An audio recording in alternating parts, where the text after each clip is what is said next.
আবু সাইদকে হত্যার কথা বলে সেখানে একটা ভিডিও দেখালো। হ্যাঁ, খুব স্বাভাবিক, এটা দর্শক সেন্টিমেন্টে লেগেছে যে তাকে পুলিশ গুলি করে মেরেছে।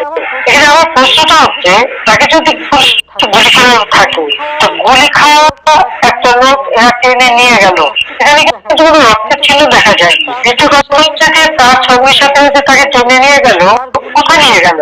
যার গুলি লাগবে তাকে তো সাথে সাথে হাসপাতালে নেওয়ার কথা। হাসপাতালে নেবে, অপারেশন করে বুলেট বের করে তাকে বাঁচানোর চেষ্টা করবে।